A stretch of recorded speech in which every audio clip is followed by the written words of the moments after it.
All right. Hi, everyone in the room and on Zoom. Welcome to Photogrammetry Institute number 7.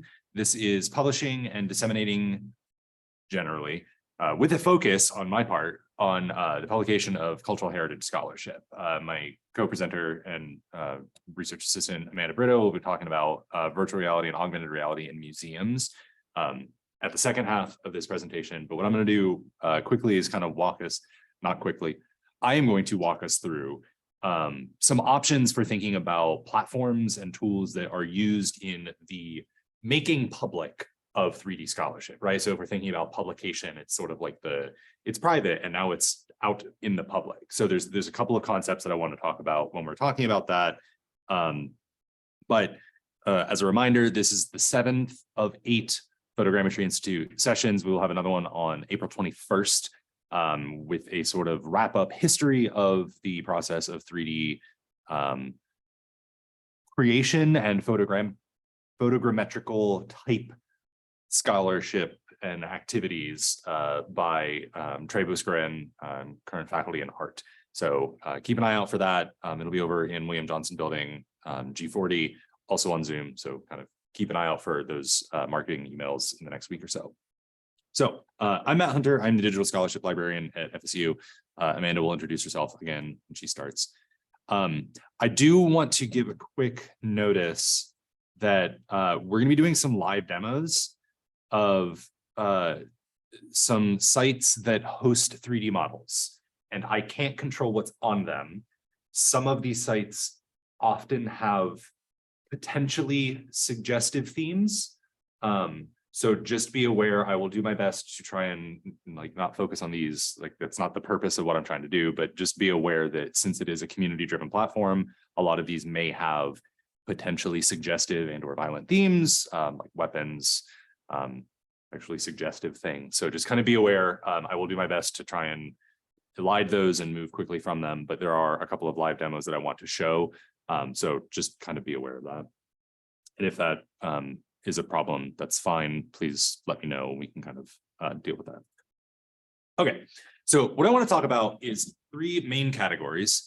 The first is ways to deal with the making public of 3D objects, including scholarship, in the realm of 3D printing, right? So the way I've kind of found that 3D repositories work is that there's really a focus on 3D printing, 3D viewing, and then marketplace elements. And they're sort of all wrapped up together, and often they're sort of double dipping, triple dipping. But there's really a impetus for a lot of these platforms based on one of these options. You either use it to sell the output of your 3D art, you use it to share models that are meant for 3D printing, or you use it to share models that are used for the viewing of 3D things generally. Then we're going to move into some other more scholarly applications and think about some sort of homegrown systems. But I want to focus on these 3 and just sort of give an overview for maybe those who haven't dealt with this. I know, Marcelina, you are old hat at all of these, so don't worry about it. But for those that are just kind of getting into this for the first time, there's a handful that I would like to show that are good ones to know about if you're looking for 3D models or looking to publish the work that you're doing in creating 3D things. So first section, Thingiverse. Thingiverse.com is a repository of models that are intended to be 3D printed. The idea is that this is a repository that allows you to share models that can be dropped onto a 3D printer and made physical again. What this means is that often the models are produced in a file type called an STL, which is just a stereolithography format. And what that is basically just the shape of the thing. And so there's no texture information, there's no color information, there's no rigging or animation or anything like that. It's sort of just the shape as it exists in a 3D space, so that 3D printing software, usually called slicers, can figure out that shape and figure out how a 3D printer might interact with it to reproduce it in the physical world. Thingiverse is owned by Ultimaker, who is a company who makes 3D printers. So this sort of started as a way for a 3D printer company to make a place for you to find things to print on their 3D printer. So it's sort of like as part of this whole ecosystem, it's like, hey, here's the thing that we made. Go find some stuff that you can use on our thing, buy more of our things. Generally, the objects on Thingiverse are Creative Commons license, so free to reuse, free to use, usually with attribution as the bare minimum. So normally when you download one of these objects, the idea is that you will have these downloaded and have the attribution card somewhere on display when you're displaying these objects.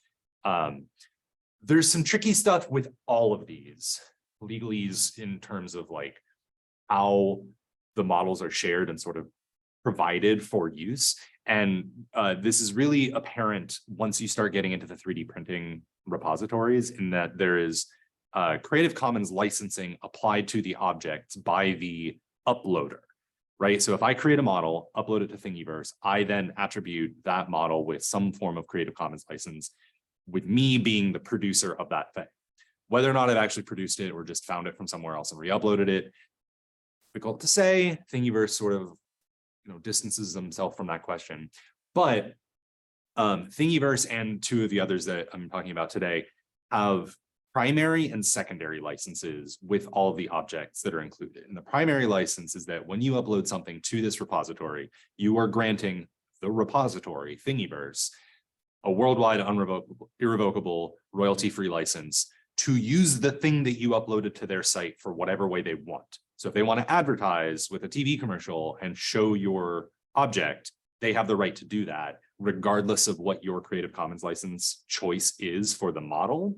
And so the primary and secondary licenses allow these repositories to do what they want with the thing that you've uploaded to their system, separate from the way that I would interact with you, the person downloading my model, for your own purposes. So there's sort of like the secondary tier, the primary tier, primary license is granted to the repository, Thingiverse, Prusa, the other ones that we're going to be talking about later. So just kind of keep that in mind. What's nice about Thingiverse is that there is since it's meant for sort of people who are new to 3D printing and often just kind of engaging with it in the sort of like way that we might think of a desktop, like paper printer, sort of download a file, hit the print button, a thing pops out of it at the end and you're done. There isn't a ton of complexity to the interaction that you can do with the base level of Thingiverse. There's sort of like, look at it, read comments about it, read descriptions and reviews of it, and then download it. There are some options though, because Thingiverse wants reuse and remix of the things in that repository. There are some in-browser, in-repository remixing tools. So you can have like a banana model, and you can make that banana model remixed within Thingiverse to have a bunch of bananas. And all of that happens sort of within the software that is running Thingiverse. So they kind of control all of it happening in there so that you don't have to download it, use 3D modeling software yourself, re-upload it, and sort of like have that knowledge. The idea is that if you go to thingiverse.com, you can do all that you need except for downloading and printing, which ideally you would do using one of their printers, right? So I thought that's kind of the mindset of that. Thinking about Thingiverse in terms of publication of scholarship and sort of academic things, there are some educational components that they're highlighting. So thinking about like the educational use of 3D printers for Thingiverse, because their printers are aimed particularly at like a certain demographic of educators and price point. A lot of the educational use and components of this is targeted towards K through 12 STEM education. So a lot of sort of like science education, math education, using 3D printers up to about the high school level. There's no restriction, like there's a ton of cultural heritage materials on there. There's replicas of monuments and like heritage finds and things like that, archaeological finds and artworks and sculpture and all this kind of stuff. But that's sort of done at the user level. So like if I uploaded a model that I created based off photogrammetry of some, historic monument, I would be the one who has to tag that as cultural heritage. And so these tags are just sort of user generated. There's not some form of category that says like, we have decided that this fits into the educational silo of our site. It's sort of all user generated. And so like these tags are anything from like, you know, fun or funny or memes or lulz to like, you know, recreation of destroyed monument. Like it runs the gamut because it's user generated, it's user created. So that's an important point to think about. There's not like a spot in Thingiverse that's like, here's all the stuff that lives in museums that you can potentially 3D print and like use for yourself. Show you Thingiverse now. And what we see is stuff, right? Like here's stuff that you might want to download and 3D print. And so again, like there's like memes on here that you can make like a physical version of the "this is fine" meme. And there's like a bunch of other useful, in scare quotes, things, right? Like there's a lot of stuff that you can make and download and 3D print that is intended to be the thing that 3D printers were great at, which is like coming up with an answer to a very niche problem. Like, hey, you bought an IKEA desk and you didn't buy the USB port thing that like sticks to the bottom of it. Well, you can print one if you have a 3D printer. So you don't have to go to IKEA and buy that thing that's like $17. You can print it yourself because you already have a 3D printer, and you can make sure that it fits your specific desk. So stuff like that. There's some cool stuff. There's some silly stuff. There's some like interesting stuff. But the idea here, and so like if we look at cultural heritage, the other reason, and I'll get to this in the next one, but there's a lot of problems with Thingiverse as a website that are like getting better and getting worse kind of all the time. Like it changes. So the big complaint with Thingiverse is that it's sort of like, okay, so to give an example, if I asked you, hey, can you find something on the web for me?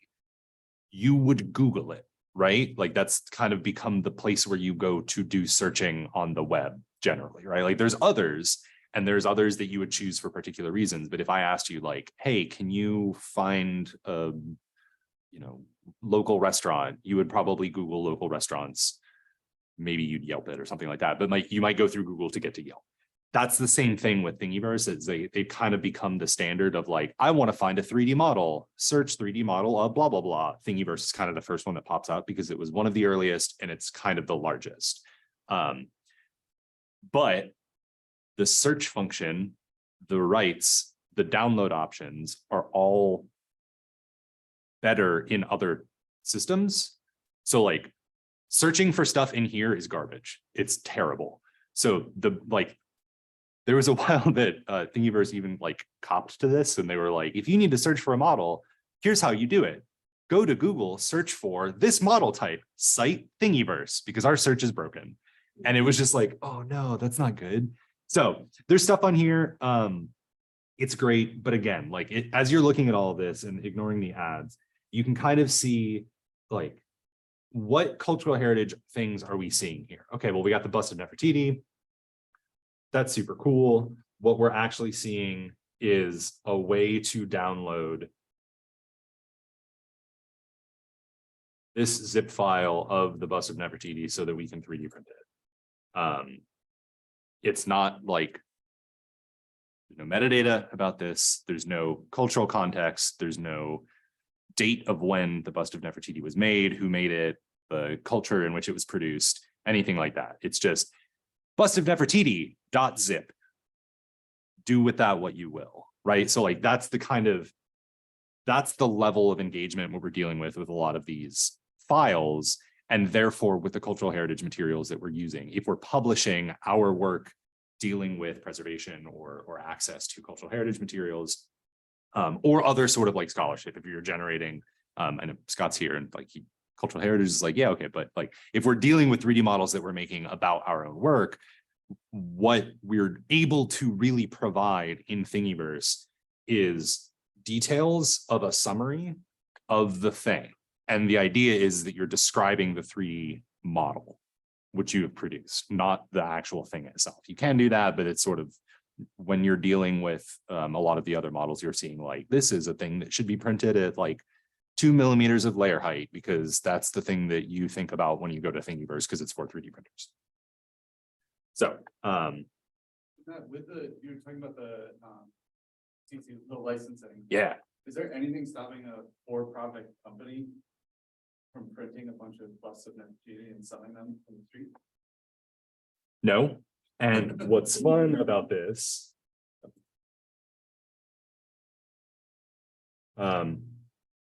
this is an example. Okay. Okay, here's a, Well, like I saw, like they had like watch Yeah. charging sticks.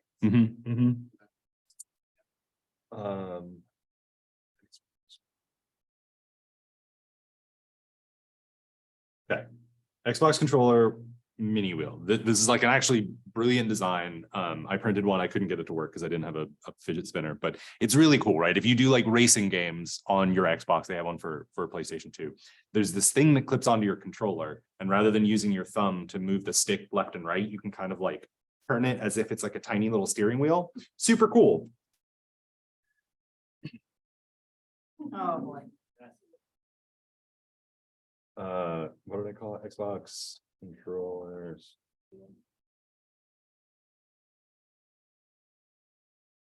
Okay, so Amazon, eBay, Walmart, right? Like there's nothing stopping that. That being said, let's check what the license on this is. Non-commercial license was applied to this. So technically, the companies that are producing that are in breach of that license.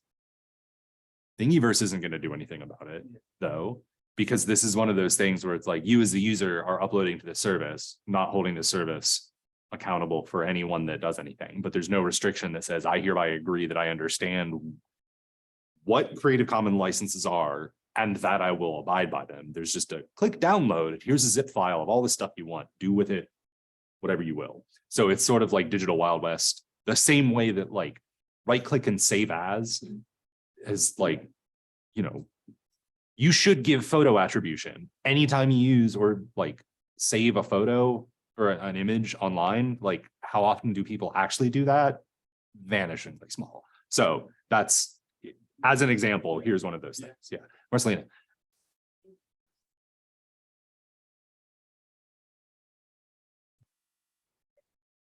Yeah. There's a lot of.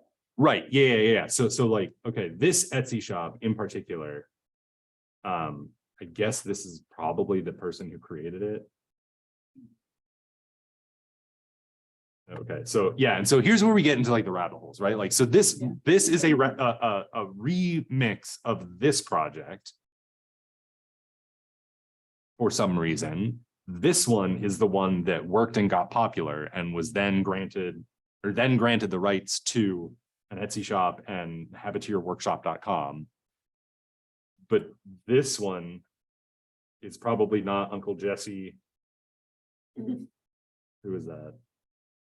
Yeah, Metatechny. Like this is some guy or some person with a 3D printer that decided that they can sell for $9 the thing that people could download for free and print it themselves. So yeah, like just, I mean, how many are up here already? Yeah, like so, yeah. But technically there's verbiage that says they can't do that. Yeah. No. Yes. Yeah. Okay, so that's Thingiverse. Real cool. It's great if you want to like download a 3D printer file and then like ship it off to the iHub and like print one of these things. Great, do it. Don't produce mass quantities of them and sell them unless the license says you can do that. And even then, buy your own 3D printer because you can't do that to the iHub because that's against the terms of service of the iHub. So don't do that either. Okay, so that's Thingiverse. Next, printables.com. This is a 3D model repository specifically made for downloading 3D models for 3D printing, made by a company that sells 3D printers. Similar? Yeah. Okay. So Ultimaker made some 3D printers back in the early 2000s. They were high price, small-ish, and finicky. usually closed source too. So like you couldn't go in and kind of do your own stuff with it without voiding the warranty and all this other kind of stuff. A Czech inventor, venture capitalist tech person was like, yeah, that's not cool. I'm going to make my own. So Josef Prusa made his own printer company and is super open with all the licenses and the measurements. And it's sort of part of this open software, open hardware movement. But everybody was downloading models from Thingiverse to print on the Prusa 3D printers. And he's like, you know what? I can make a website that does that too. Hence printables.com. So owned and provided by the owner and provider of Prusa 3D printers. But basically it's a different version of Thingiverse, right? 3D model repository meant for sharing 3D models for printing purposes. Again, mostly Creative Commons license. The idea with a lot of this is trying to more holistically wrap together the process of 3D printing and the finding of models with the things that you might need. So if you do a good job as a user on this community, right? Like you upload a model and it gets really popular and it gets downloaded lots and lots of times, you earn like rewards points because everything has to be gamified and you have to have like badges and stuff like that. So like you did a good job. People downloaded your model lots of times. That kudos to you is now not just digital points, like digital credit online for how cool you are. It directly relates into, if you get enough of these, you can cash that in to buy a roll of filament with your online points so that you can use that for your 3D printer. So it's like kind of wrapped up in this even more specific ecosystem that's open, but like funneled almost. The repository itself is, again, not exclusive to sharing academic things or sharing like toys, games, anything like that. It's kind of open to anything, user-generated tags. There are some educational community, like digital communities that are kind of like popping up using this site that are, again, often based on STEM education. And a lot of it, when it's based on educational purposes for like arts and humanities, has been thinking about like, here's how we learn about architectural style. It's not like, here's a replica of a thing that exists in a museum. Let's talk about the history of that thing. So like it's not sharing and publication of scholarship about cultural heritage. It's like, here's the thing, care about the thing, maybe learn about how nifty it is later. So it's kind of like a gift shop type of thing. But printables.com has a focus on community-driven aspect, right? So it's not just user-driven, it's not just sharing the model. It's like, make a community of people that are doing cosplay on the thing that you're interested in, and then like join together with other people working on that to kind of like learn from each other, share within that group, that community and things like that. And it's very focused on like maker culture. So the idea of like bootstrapping your skills and learning how to make things and kind of like making using the 3D printers by this company on the models that you can download from this 3D printer company's repository. But again, openly licensed, open software, open hardware. It's broader, but still kind of like wink, wink, you should go to our thing. Printables.com got really popular during the early pandemic and sort of overtook Thingiverse because a lot of at the beginning of the pandemic, personal protective equipment was really hard to come by due to stock shortages and like supply chain things, and nobody was really prepared. Printables.com, the maker of the printer itself, Josef Prusa, came up with a way to print plastic face shields that you can just sort of have like a plastic sheet on like a overhead projector transparency sheet with like a 3-hole punch. And you could make that to kind of prevent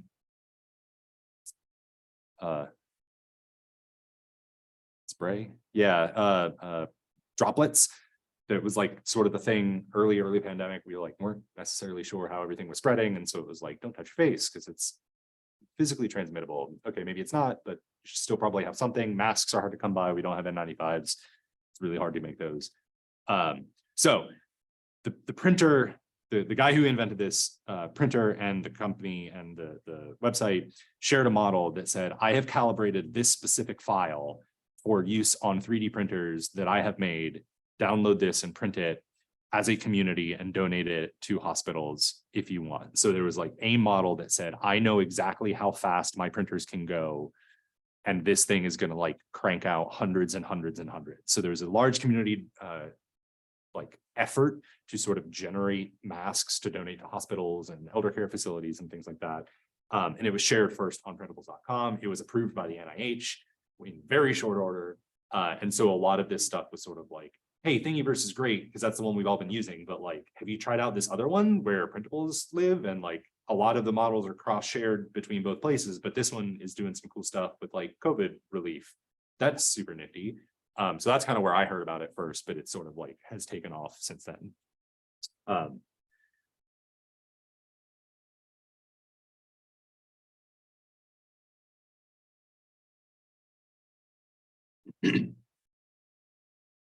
So again, here's some models. They're kind of nifty. Here's a way you can put tea on your desk and make it look like a London phone box. That's kind of cool.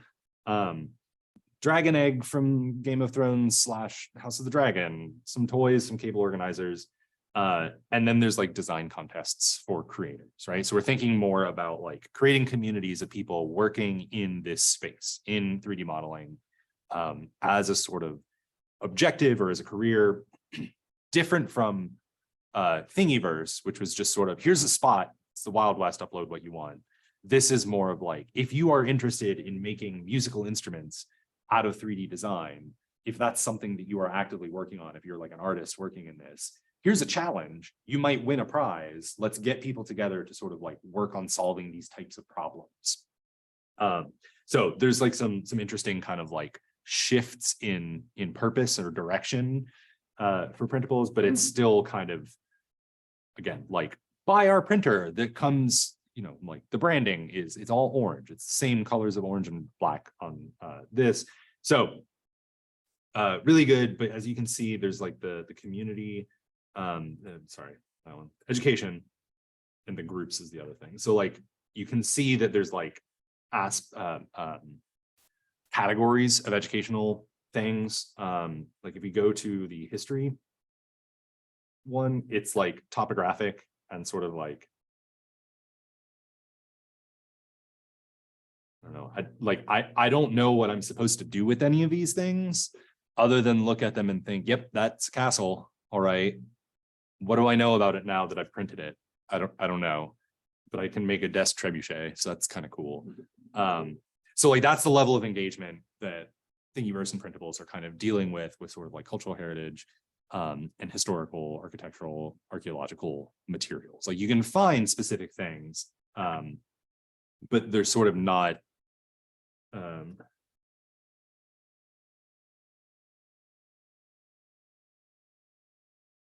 like I can print a Petra facade, which is cool. Is there anything about Petra here? Yeah, we got a paragraph of the history of Petra. That's cool. But my main interaction with this model is click, download, 3D print, sit on my desk. So that's the kind of like where the level of complexity that we're dealing with a lot of these. Next, myminifactory.com. Similarly, a repository for 3D printed things. This one is extremely community driven, and it's really focused on providing a space for creators to be compensated for their labor in creating digital art and sculpture.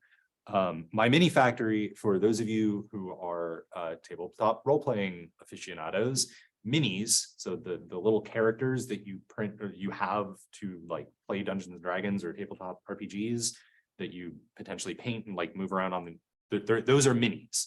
And so this is the minis that we're talking about. So this place is a place for people to express their creative efforts into making often like fantasy wargaming type miniatures that can be shared and printed, which then opens up into lots of like openly licensed board games. And so there's a lot of like hobbyist artwork happening on here.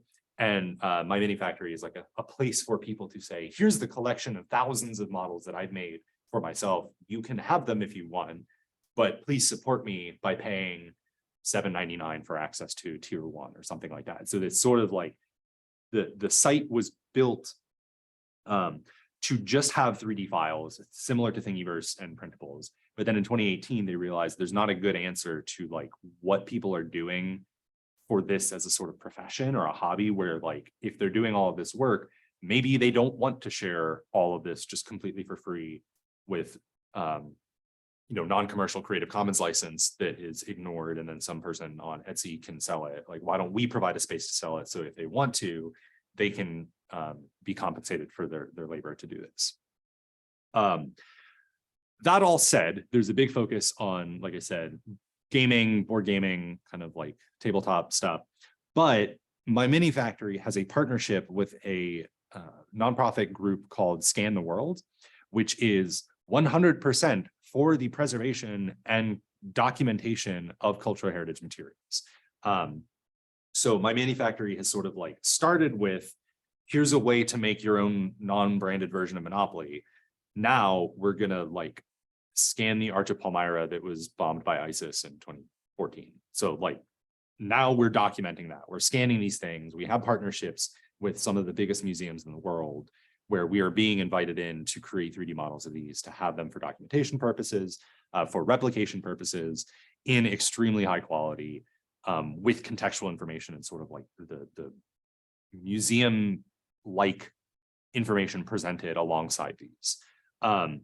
That being said, there is now a current initiative, which just started a couple of years ago, where my mini factory is leading the meta reverse, not the metaverse, the anti-meta TM verse thing. So Facebook's parent company, now Meta, wanted to create a space online where virtual stuff was the norm, and it was completely corporate controlled and presented as a space in which real estate in a virtual environment would be sold so that businesses could sort of like advertise on it and stuff like that.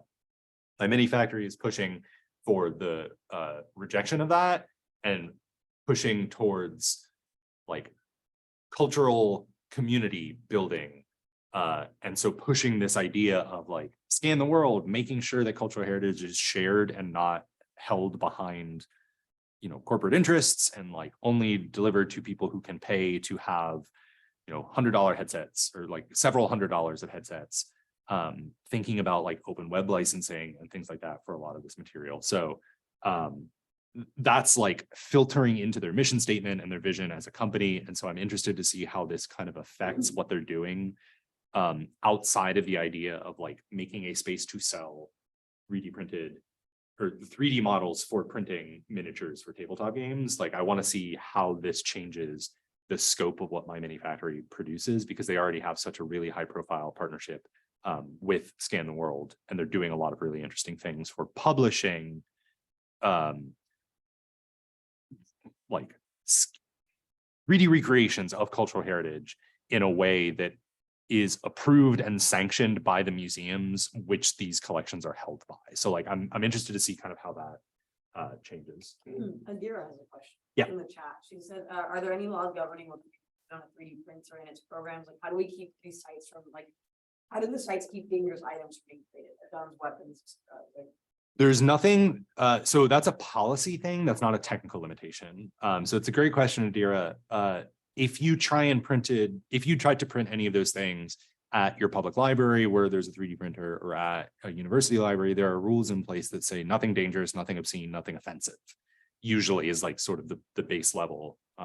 What that means is sort of up to the interpretation of the people running these labs. We've received, I know at FSU libraries, requests to print like firearm accessories or like bits and stuff like that. And sometimes it's difficult to tell what it is, because I printed a part for my car once that was like a latch cover thing. It was like a piece of plastic that was like, had a little L bracket that was particularly measured, and I needed it to cover a thing in my car. But that if I didn't know that, it's just like, oh, okay, like here's a rectangle that has some stuff on it. That could be used, not that one particularly, but like something similar to that could be used for a purpose that we don't really understand. So we only really caught the like weaponness of this thing because the description was like included in it, and we were like, no, that's not gonna do that. So really there's no rule for like rejecting that other than policy rules. Like there are files shared to like 3D print guns. It's a thing, people have done it, like I've seen them. It's like I don't know of anything, like I think you can still even find the files. I'm not going to search for it, but I think you can find them on some of these repositories. I think there might be policies that you can't share them on like Thingiverse without being like a registered member where you're showing that you're like providing proof of age or something like that. But I don't think there's any restriction from a lot of these sites that are preventing that. But great question, Adira. Okay, so this is my mini factory. Again, you can sort of see like, oh, if you wanted to do like tabletop gaming and wanted to like 3D print some monsters and paint them and like include them in your games and stuff like that, you could get 198 models if you bought this, the access to this group. And they call them tribes here just because like the way you do it. Yeah. The way you kind of work on this is like you ascribe to a group that has a particular interest. So you are part of like the science fiction, super space marine type thing, or you do like fantasy action stuff. So that's kind of like you subscribe to particular interests. But what I want to show is the types of categories that this site kind of deals with, including Scan the World. This is the big one that I want to show.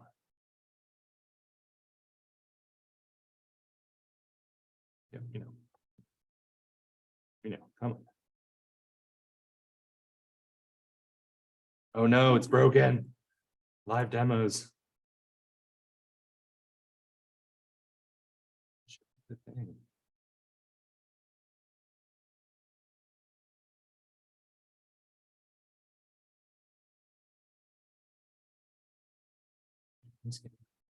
Okay, something has gone wrong with Scan the World.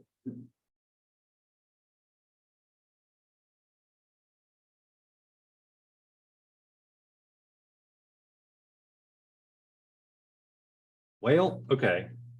Apologies for the bad demo here. Oh, there we go. Okay. So this is Scan the World. You can search in the Scan the World collection by museum and location. So if we wanted to look at like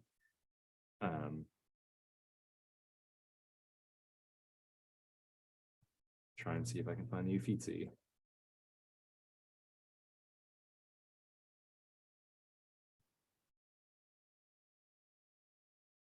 Ah.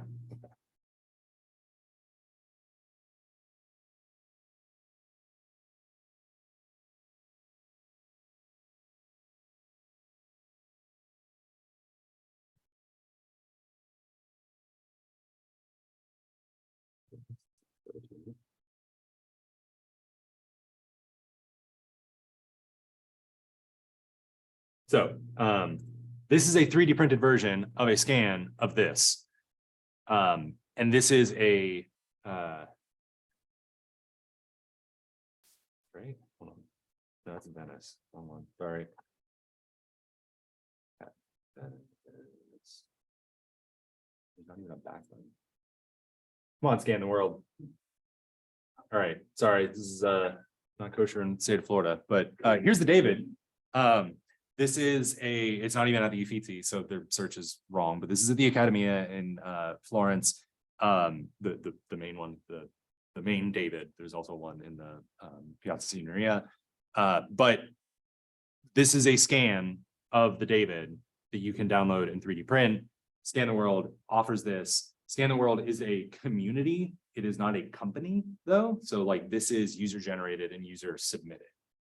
So this is a thing that you can become like a Scan the World contributor go scan like a museum out in like park in Florida or something like that, and then submit it to Scan the World if it has cultural merit, and they'll like approve it and include it in this collection. So that's really cool.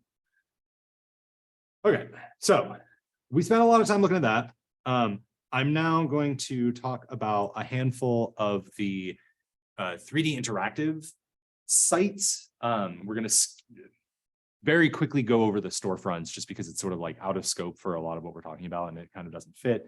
But I want to talk about Sketchfab, which is sort of the premier place to show 3D models that are for viewing more so than like downloading and replicating, right? So like everything we've looked at so far has been a way to download a 3D model that you want to then re-physicalize and have like in your presence somehow in like miniature or like slightly less than full-size scale potentially, but dealing with like the replication of that. Sketchfab is a way to present 3D creations in your browser, interact with them, and these 3D creations can have the like intricacies of 3D models that are included by the nature of the files themselves. So things like rigging, animation, lighting, movement, scene depth, and like time-based things. So like animation as part of that, like for a set movement or something like that. And so Sketchfab allows you to host these and then share them without having to sort of like send someone a giant group of files and say, here you go, recombine this on a 3D program of your choice. It allows sort of browser-based interaction. Similarly, there's a cost recovery method with Sketchfab that there's a freemium model of like content creatorship using Sketchfab. So you can upload a handful of models for free. Then you pay more as you start getting more engaged with this, where your models get bigger. You probably need, there's a limit on the file size. So you have to pay to be able to upload larger files. You have to pay to upload a certain number of files, with the caveat that you can upload as many as you want as long as you make them free to download. So there's sort of like a incentivizing of openness in your 3D modeling uploads. So that's kind of interesting. The in-browser viewer is extremely robust and it gives you a lot of options to inspect the models themselves. And then the metadata that's provided is extremely robust for the models, but not always for the thing which you are representing through the models, because the idea is that if you create a 3D scene, that may not exist physically.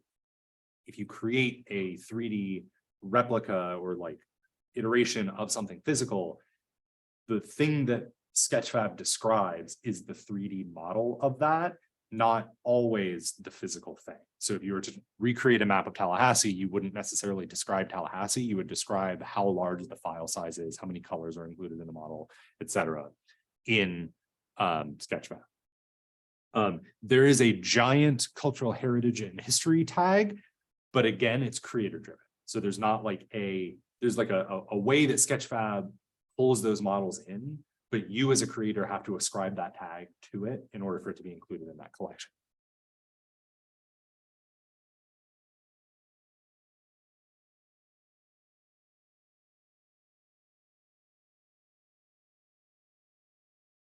Models, right? So like I can interact with this model. It has animation. It has like bits and pieces of it that are moving.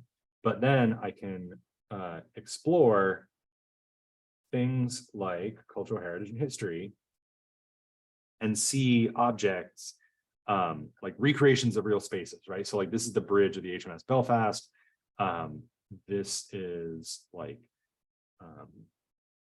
you know, like really interesting replicas of real things, and then also stuff like this, which is like a fantasy dagger that may be used for a video game somewhere or something like that. So like, again, this category is not moderated and it's not curated. It's just a place where tags are brought together and those models that have that tag are presented. But Sketchfab allows for some extremely robust engagement options, and there are some partnerships that are happening because this has kind of become the de facto place to share models that have this level of like 3D-ness engagement rather than like 3D printer engagement and like replication engagement. Sketchfab is really nice in that it allows the models themselves to have additional information presented. So sort of like annotations. So you can highlight pieces or parts of the 3D model and then provide context, including things like scholarly context. If you want to describe why a decision was made to model something this way, or like explain parts of the model, as a good example.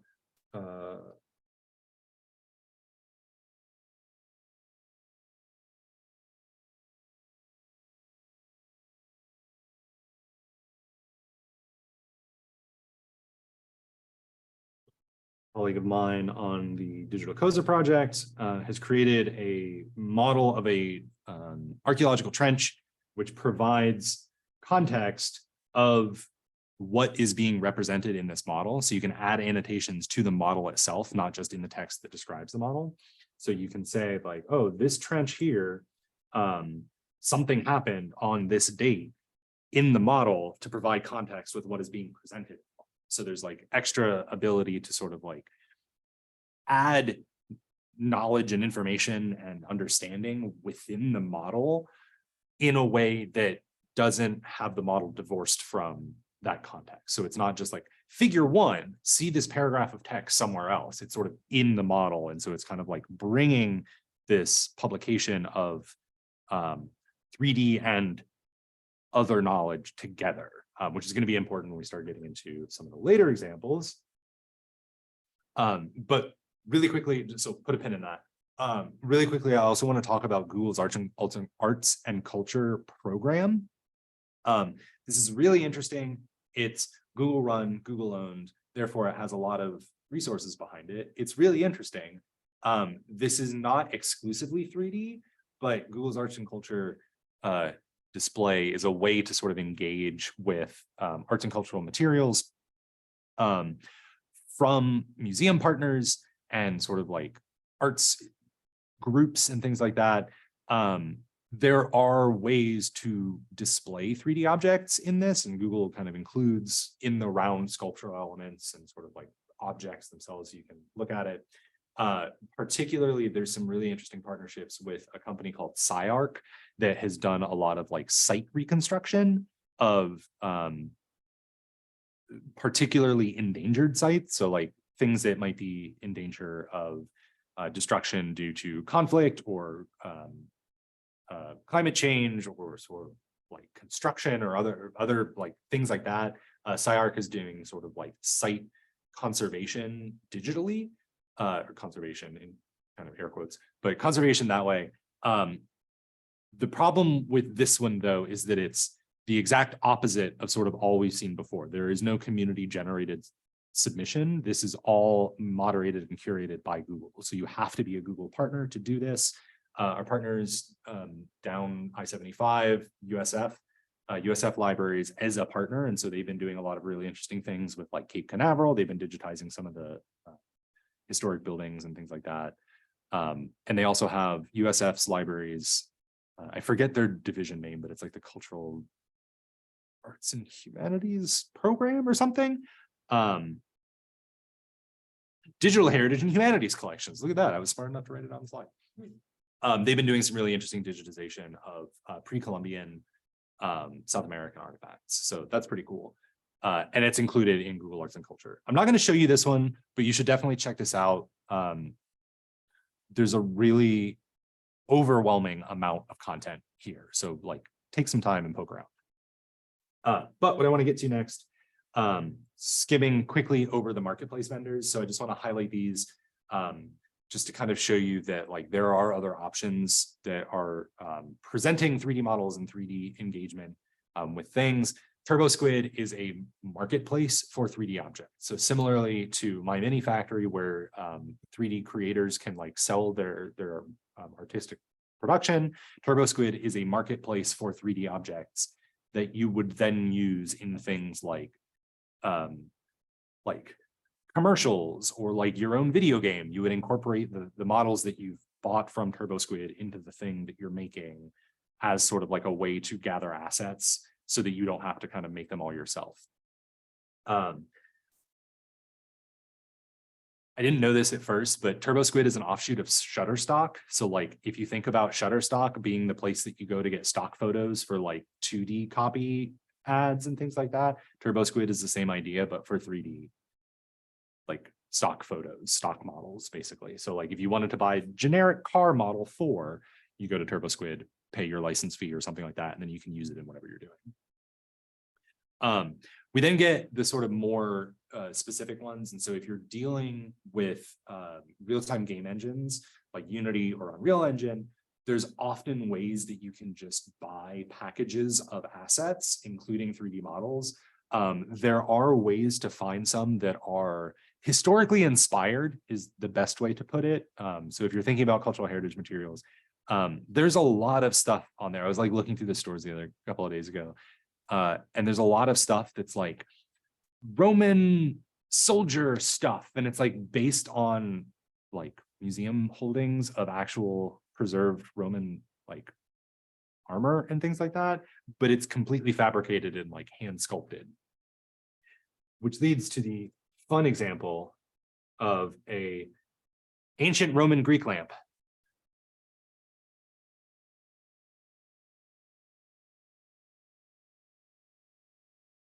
So we have this lamp, which is I can't get the 3D interactive component to work, but there is a lamp that you could potentially buy if you're making a video game about like ancient Rome or something like that. You need some form of light element and you wanted to buy this and you say like, yeah, I'm going to put a lamp in there. You buy this from the Unity asset store.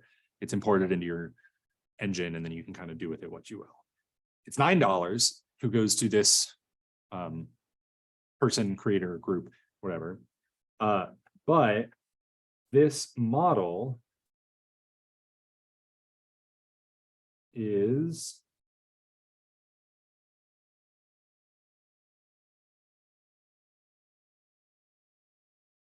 oh no, did I not add the second link? Okay. Apologies here.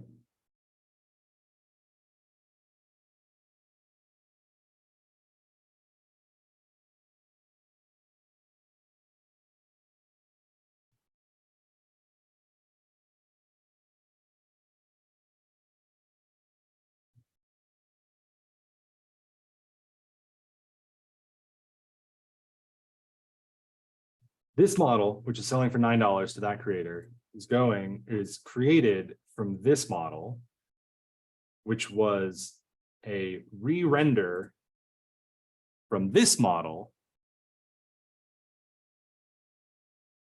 which is held by Mount Holyoke College Special Collections and generated by a person like myself, like a digital scholarship person at Mount Holyoke, and actually has all of the catalog information for this object. So we go from Roman lamp, MH, catalog, shelf mark, 1910.5.c.b to ancient Roman Greek lamp with no sort of like tracking of what's going on. So if you download this model, hoping to get some veracity in your like fantasy Roman thing, you're using real objects with like completely divorced from the actual historical context of the thing that does exist and was documented in excruciating detail with scholarly like input on this, right? So like seeing a bit of conflict with this, right? Like follow the thread I'm putting down.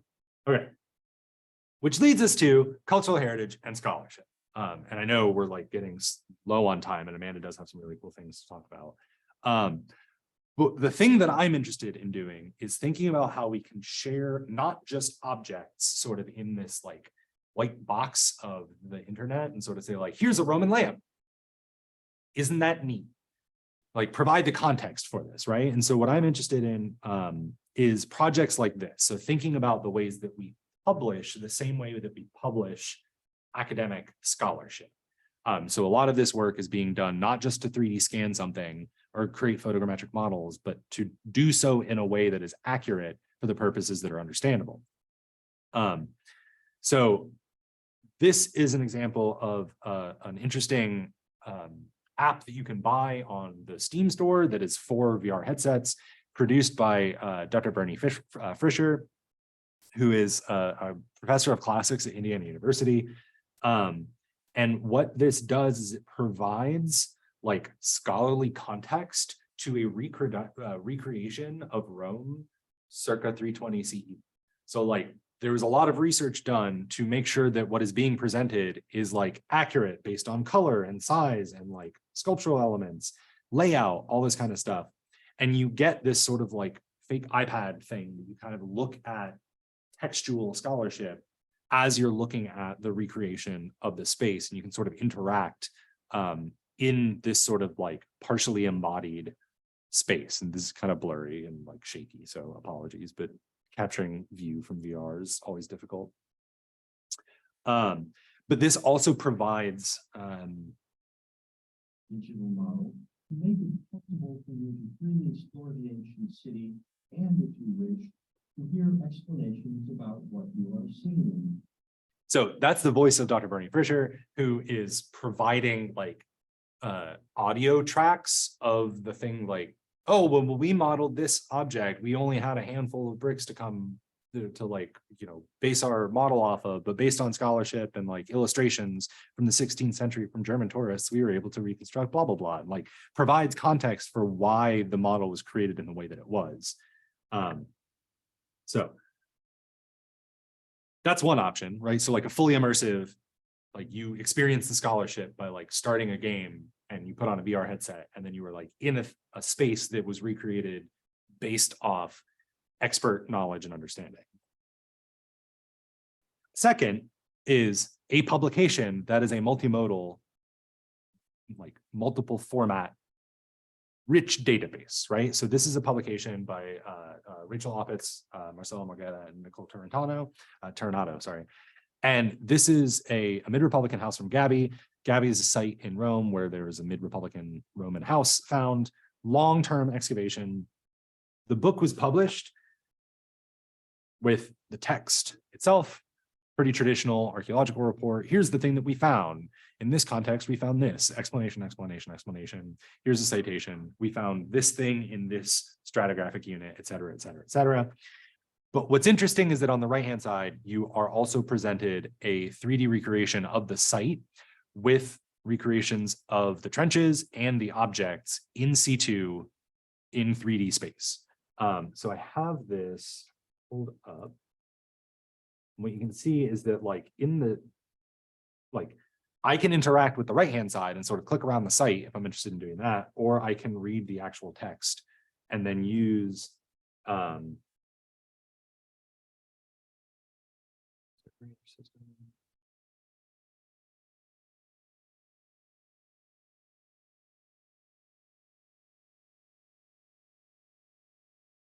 so if I click on this stratigraphic unit, SU 1322, I am shown in the Unity environment where that stratigraphic unit is. I can then find that reference in the text, look at photos of the trench itself, view the entry in the database if I'm interested in sort of like the actual like database entry of this thing, and then see all of the metadata, like the scholarly metadata that's included about this object. If I'm intent in exploring the sort of like actual scholarly questions about this thing. So obviously a lot more work, a lot more difficult, but a lot more documentation of the process that's being presented and recreated through the scholarly activity. And the last one that I want to show is the Digital Giza project. This is a long-running, massive project fronted by Harvard University.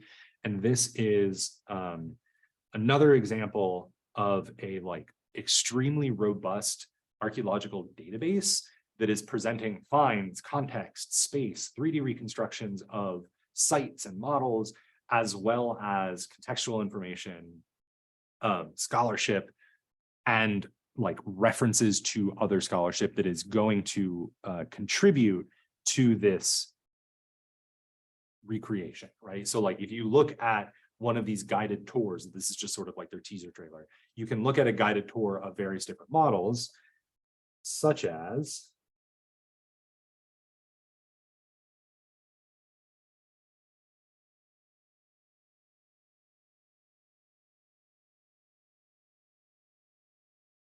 Great Sphinx once it loads. And you sort of get like an interactive component. You do the thing where you look around, walk around, you engage with it as if it were a video game, but then you can also look at the record of the object, see scholarly and sort of like contextual details, look at the finds that are in this space, and get to bibliography about that object. So this database is sort of like a massive reconstruction of the scholarly apparatus about the thing that you're dealing with. And so this is sort of a homegrown Harvard developed system, but this is similar to the one that we saw for House from Gabby, which is a University of Michigan homegrown system, but is open to everyone. So it's just a publishing system called Fulcrum. But this is sort of like the way that I feel like a lot of cultural heritage scholarship is going to be produced and published in the future, where we're thinking about not just the object, not just the textual scholarship, but sort of this amalgamation and like interconnected, interlinked, multimodal, multimedia environment. So that's how we're thinking about scholarship, discussing work that's previously been done. I'm now going to turn it over to Amanda, who is going to talk about augmented reality in museum spaces. And the way, that's your email, sorry. Sorry.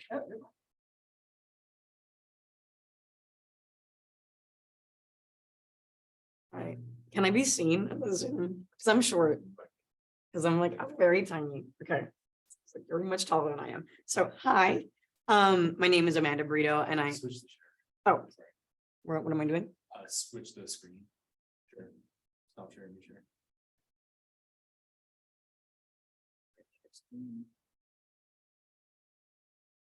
That work? Yes. Okay, cool. I'm Amanda Brito. I'm the Immersive Scholarship Graduate Assistant. I work under Matt.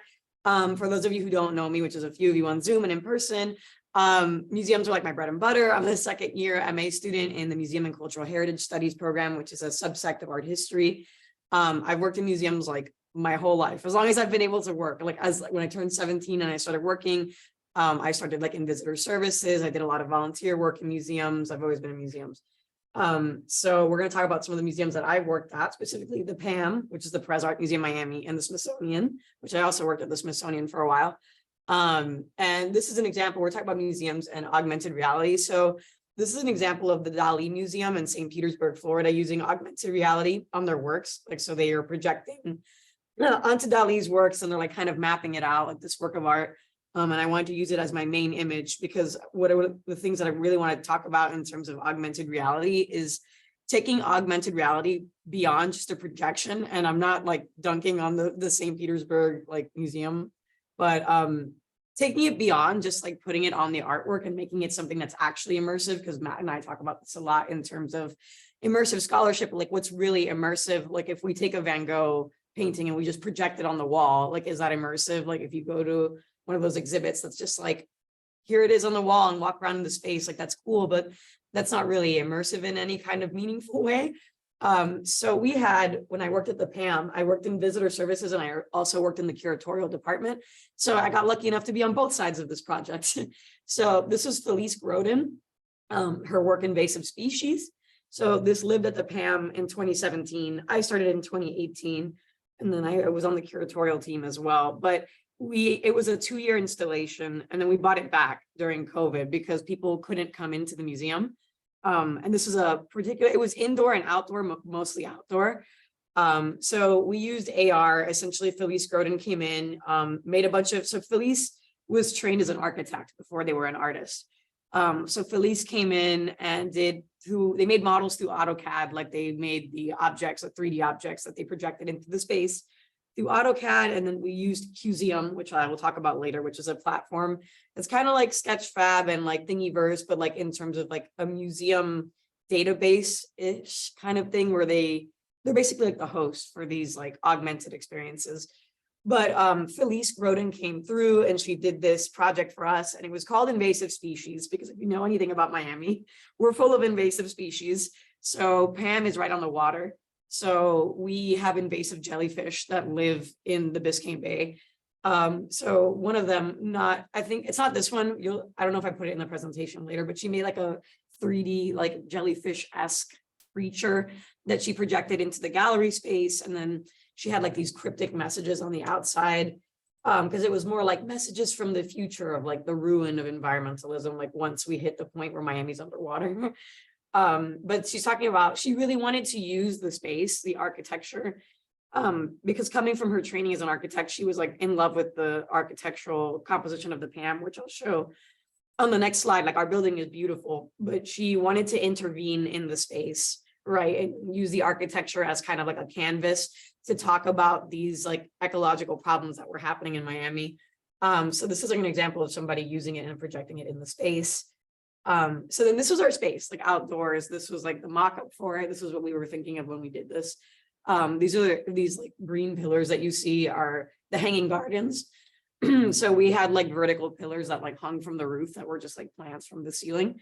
And then the intervention in the space was like these like squiggles down here. And then there were like these pillars that she also imposed on the space. And we ran into like a lot of challenges with this exhibition because it was an exhibition. So it wasn't just like an intervention. Like it's not something that we were like, here's like this fun thing that you can do on an app on your phone. It was really like its own exhibition. Like one of the things that I interviewed Jen for this Photogrammetry Institute, like just to talk to her about like what the reasoning was when she put it together and how she kind of conceived of this. Because like I said, it was an exhibition. And as far as I'm concerned, I think this is one of the first instances where like AR is like art, like augmented reality is treated as an art form rather than just like a interactive component, which is great. But like Jennifer and I were really parsing out, like, can we make AI, augmented reality, VR, like how do we treat this as art? Like, how do we hold this to the same caliber that we treat like paintings, that we treat sculpture? Like, how do we bring this into the space and make an exhibition that is held to the same standards that a traditional like white cube installation would be? And we ran into a lot of challenges with this exhibition, particularly because of accessibility and also like making people aware of it. Like we would tell people, there was marketing, there were like QR codes, like we would tell people about the exhibition when they came into the museum, like there were signs and stuff, but it's like also in terms of accessibility, like if you don't have an iPhone, because QZM can only run on an iPhone. So you can't, if you had an Android, we had loaner iPads. So like the front desk would like loan an iPad. We had visitor services employees that would like walk around and it would be stationed there and they would help people like see it. But again, like I said, QZM was only on the iPad. So, and like iPhone. So if you had Apple, that was the only way that QZM, like their operating system was running. So we had a lot of challenges with that. We had accessibility, and especially for older populations too, that were like, I just kind of want the traditional museum experience. Like, I don't really want all of this other stuff. Like, I don't want the digital experience as much. Like, I don't value that as much as I would value just coming into the gallery and being with the work.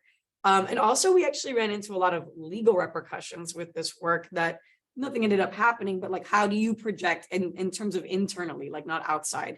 We had a gallery space. Like, how do we project Felice's work inside the gallery space to make sure that it isn't on top of someone else's work, or that it's not interfering with the experience of the work if somebody is in AR and they're like looking at it and they back up or something and they bump into a work or something. Like that was like our worst nightmare, trying to navigate those kinds of issues that we were concerned about, that we're like, how do we make this a good installation that is accessible, that is valuable in terms of scholarship and pushing.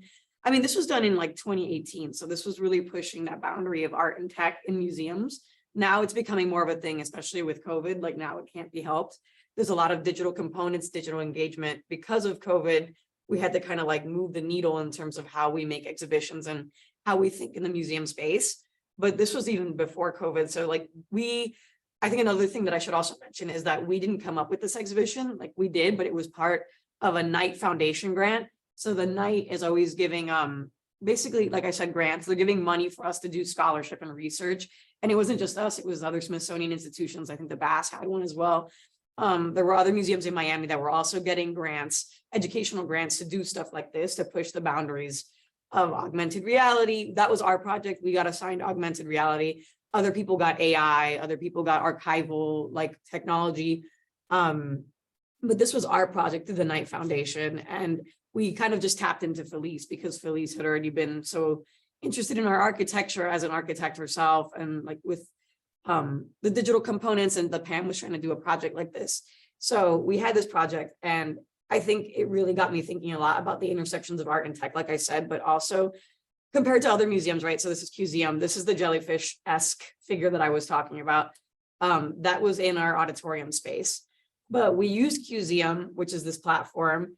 Museum's not limited only to museums. Like you could use Museum if you wanted to, which is like you could project like Starry Night into your living room and stuff like that. So Museum's a platform that's thinking of these things that's like immersive, but also like educational as well. So they are a platform for museum education. They're like multimodal. So they don't just do like AR, they do like digital scholarship in terms of like digital membership, digital programming, digital exhibitions, anything that you could think of that would be digital and the museum would need. It wasn't just Pam, like the Smithsonian's used Museum, like other major museums have used the Museum platform.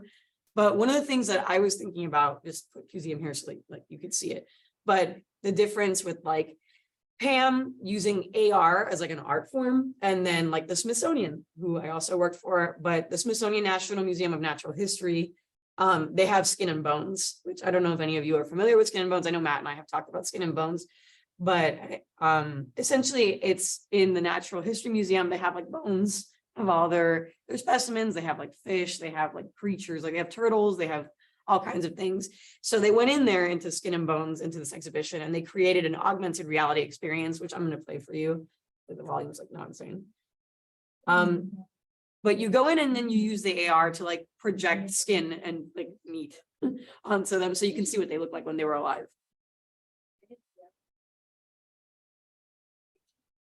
Skin and Bones combines groundbreaking computer technology, videos, stories, activities, and acoustic technologies to expose.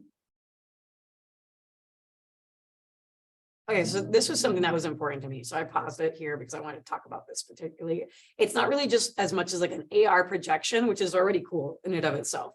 But I like this, that they featured this where like you can hold the animal, like the creature, and it interacts with your hand in like real time, and you can move, you can hold it, you can like make it larger.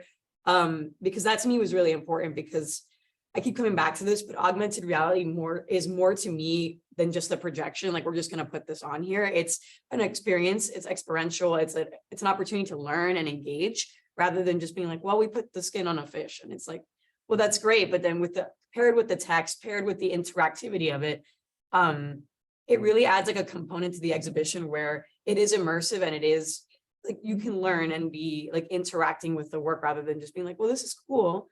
But it adds, like you see, it's like animal life, meet the scientist, skeleton works, big idea, and then it's like a physical activity, which I think is amazing. And it works on all of the skeletons in that exhibition. And this was homegrown, like Matt was talking about earlier, like in-house work that was done. So they didn't use Museum for this, but they made it on their own. But also, there's also this one, which I was like obsessed with. I didn't know about this one, but I found it through research. It was the National Museum of Singapore did the story of the forest, which is like amazing. It looks initially like it's a projected, just like you're walking through a forest, but essentially they use the Pokemon Go format into the story of the forest. So you could go walk through this forest, and then you could like catch animals, like you could catch like the deer or like the animals that show up, and then you could make like a Pokédex essentially. Like you could have like a guide of all the animals that you found, and it has like, you can interact with the animals. It has like a projection of the animal. It has all the information about the animal, and that shows up in the video, which I'll probably skip ahead so you can see it initially. It's like this beautiful projection. You walk through the space, like she's walking through, but then it gets to this really cool, like you can catch like a capybara, like, so it comes to this point of the exhibition, and then you can like encounter the animals. Like there's like an owl, and then like you take a picture of them and you put them in a database that gives you information, like she's doing right now.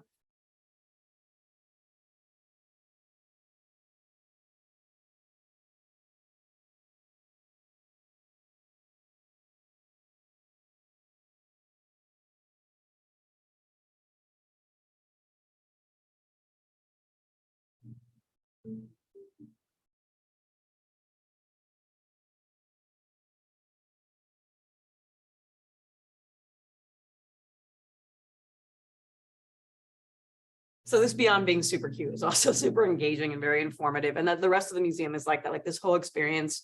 And it encourages you to just like document all of them, like the snakes, the tapir, like all of them. And it gives you the information. It shows you what you've collected. It shows you metrics about them. Like you can rotate like a 3D model of the animal. It's such a cool, like immersive experience, but in a good educational way that's really privileging the information, and really it's like hands-on learning, which I think is so cool.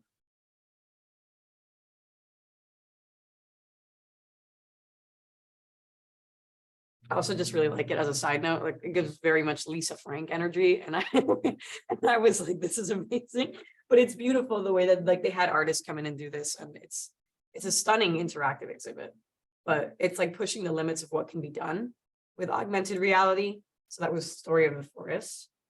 And then as an art historian myself, I'm like I hate to say this on camera, but I'm very anti-MoMA. So this is an interaction. This is another take, right, on augmented reality, where it's not sanctioned by the museum and it's like completely rogue, completely like not sanctioned or approved at all. So this is an artist collective, like it's called Hello, We're from the Internet. Their group show was called that as well, but they run MoMAR, or like MoMA AR. So what they essentially did was that they like colonized the MoMA, and they went into the MoMA's Jackson Pollock Gallery, which is a permanent installation. It doesn't move, it never rotates.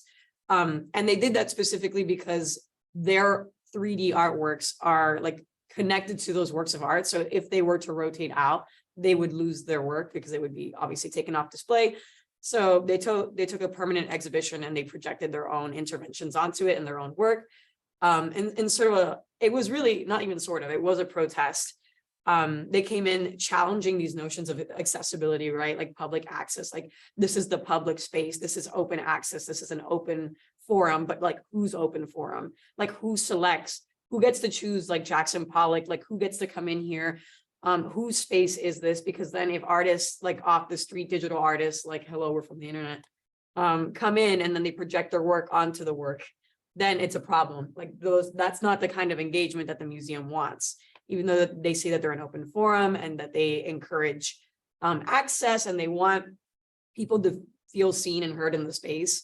Well, they come in and they engage with the work, and then it's a problem. But they came in and they did these engagements. This was during a hackathon. They came in and they went and they projected their work onto the space. So it says like painters again, and it's like painter's block, score, -5 out of 30. And then they like did all these like funny interventions, and I have a link. I'll come back to it for the presentation, but I wanted everyone to be able to like see it live. This is also during a day that the MoFA was, the MoMA was free, so like everyone was in there. And then this like shows you like live what they are doing in their engagements with the space and the art.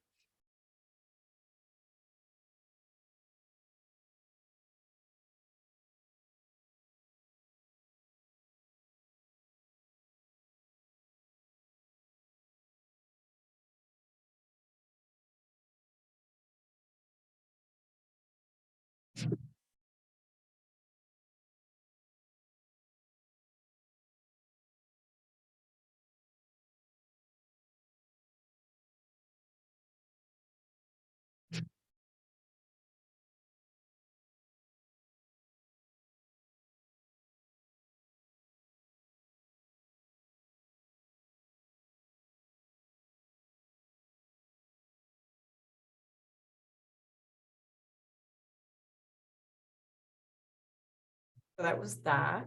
But I wanted to show that because to me, that's like a really valuable form of rather than like rather than being like a form of edutainment, like in terms of coming into the gallery and being like, they are enhancing the artwork, but to me, this was a form of like resistance. So it's using AR as an intervention, like it's using augmented reality and other strategies to come into the space and critique the space. And MoMA can't really do anything about it. And they tried, of course, they tried to seek legal like ramifications, but they couldn't do anything because, again, there was no kind of legally, they might have been able to do something with like Jackson Pollock's work, but they couldn't really do anything because the artist didn't engage in any way physically with the work. They didn't destroy the work. Nothing happened. It was very peaceful. Nothing happened in the space.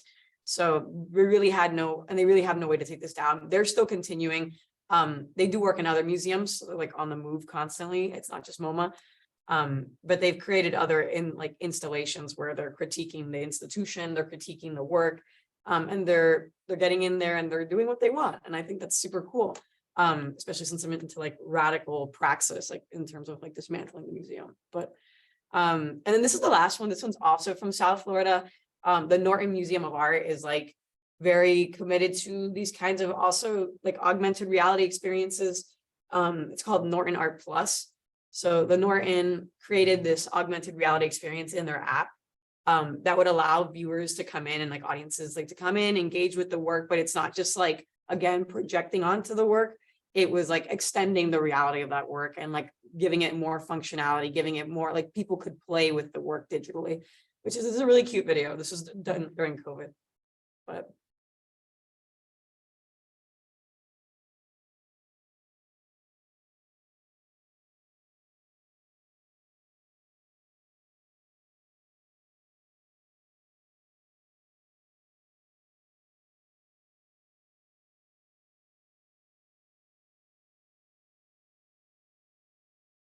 This one was really cool because it invited you to like make your own work.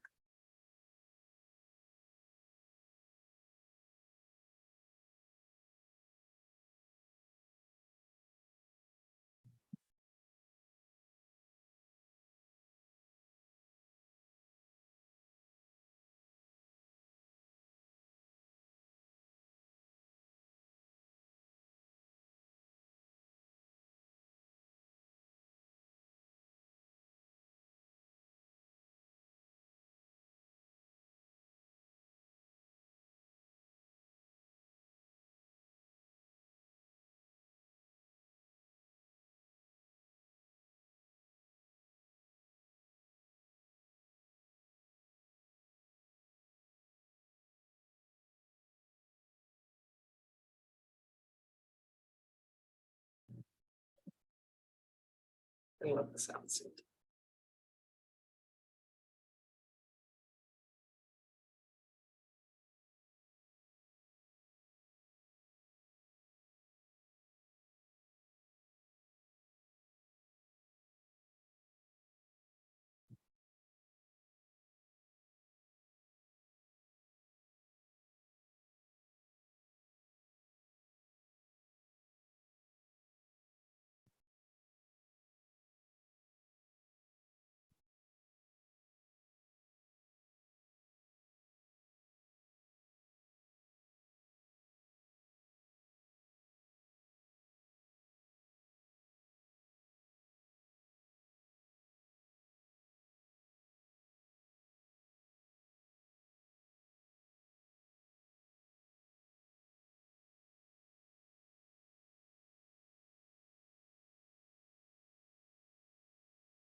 Well, I guess I'll pause it there, but see, I like that because it's like an engagement in terms of like allowing people to install their own bubbles. And it's like a little cute, like you're participating in the work and it makes the work participatory and it increases the engagement. And I think one of the things that I will say, like as an art historian that like focuses on contemporary works is like getting people to care about contemporary art is very difficult.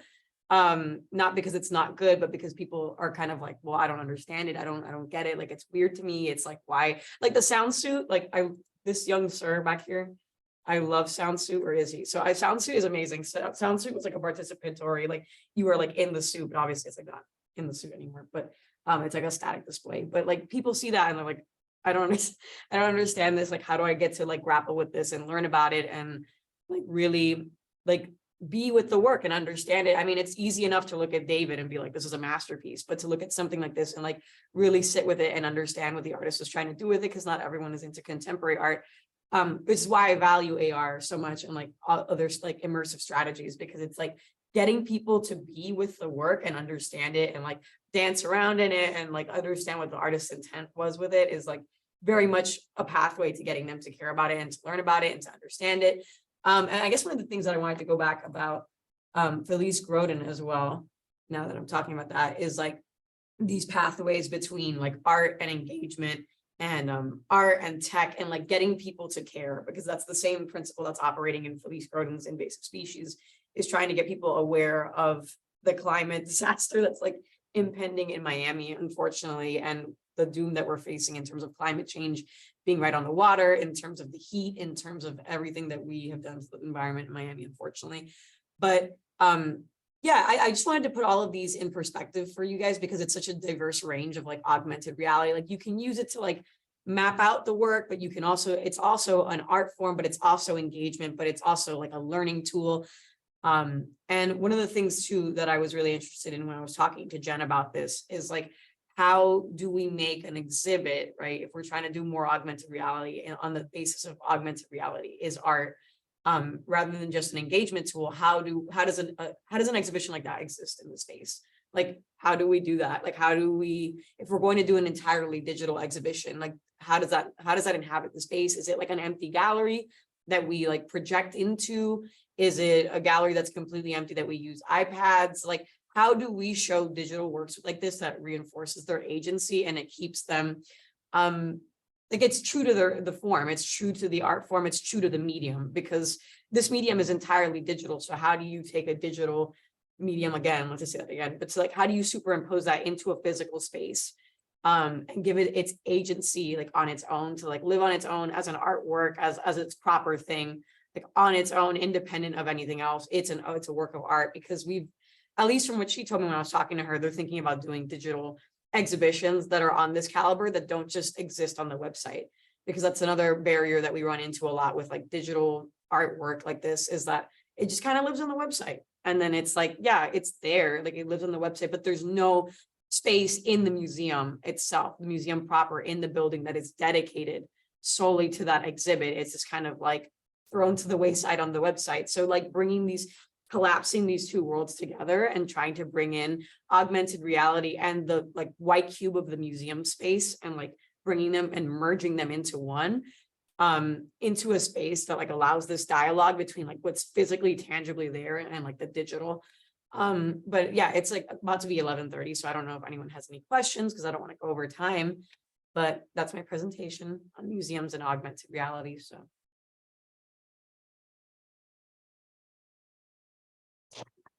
yeah.